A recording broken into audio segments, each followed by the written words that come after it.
Nothing.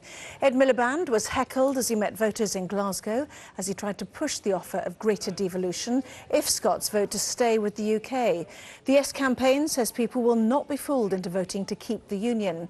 Well, a new poll from Opinium and the Daily Telegraph has been released tonight. It suggests 48% of people plan to vote yes, with the no camp slightly ahead on 52%.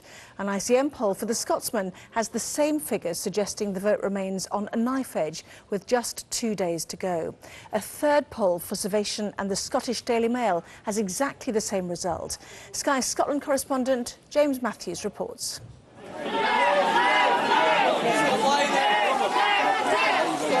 It was no warm welcome for Ed Miliband on the campaign trail, more the heat of political battle. The Labour leader had a reception committee on a visit to Edinburgh. Thursday is all about winning, even if it means winning ugly. I think that we're offering very clear change by voting no in this campaign. And I think we're showing that there are stronger powers for a Scottish Parliament. And I think it's a very, very important guarantee. No one knows in this close contest if Alex Salmond will end the week as the man who delivered independence. He spoke to Sky News on the day an NHS whistleblower revealed a £400 million black hole in his health service budget, although protection of the NHS remains his key campaigning mantra. In order to protect our national health service, keep it safe in public hands, as everybody in Scotland wants to do, it's not enough to control the administration. You've got to control the finances, and that's another reason for voting yes on Thursday. There's always idiots at any campaign on either side. Their behaviour should be condemned. Have you got more idiots on your side? No. Well, look, there have been prosecutions during this campaign in terms of instance, but I don't hold press conferences about them, of instance about me. But look, condemn behaviour online, offline, where it's untoward. Labour was rolling out its headline acts to reinforce the headline policy, as published on a newspaper front page. The so-called vow, signed by the three main Westminster party leaders, on more Scottish parliamentary powers. It included a continuation of the so-called Barnett formula that gives Scotland central government funds, even if the man behind it, Lord Barnett, repeated his view it should be scrapped. I started it, wrongly now I see, in 1974 when I was having to cut a lot of public expenditure. I thought it would last a year or two. Margaret Thatcher and John Major kept it going for 18 years. That's when it became known as a formula, quite wrongly. The crowds were out in Glasgow for a yes rally in the city.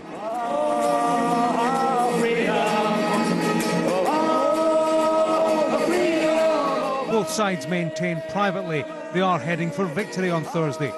While the result remains open to question, there is no doubting the growing sense of anticipation. Of course, Scotland faces a big question on Thursday. But there is another big question. Should there be a no vote? What happens to all this? And the burden of decision-making carried by the Scottish public was further laden with the views of big business.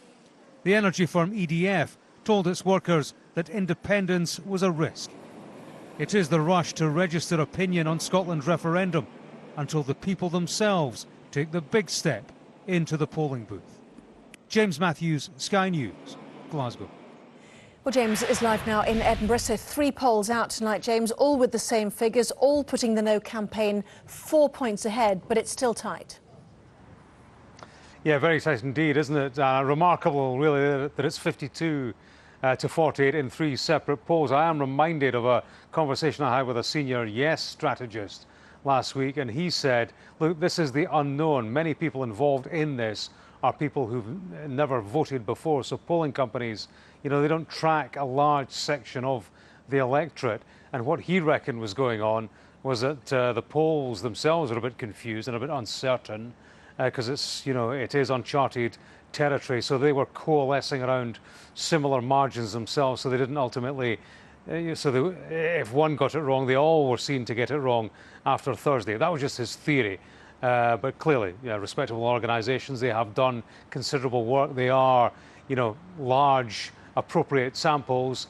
And yeah, they confirm, don't they, that it is very tight and that neither side at this stage can count on victory. Although what I would say is that I do speak to both sides on a regular basis. Both are confident. I detect rather more confidence actually in the no camp today. One person I speak to, quite senior, said that he would go as far to say he reckoned they might get to 60 points, and that would be a substantial one compared to what it's looking like at the moment. So really all to play for. One more day of full campaigning to go, and really it's a question of not dropping the ball at this stage, I suppose. A real cliffhanger, as we all know.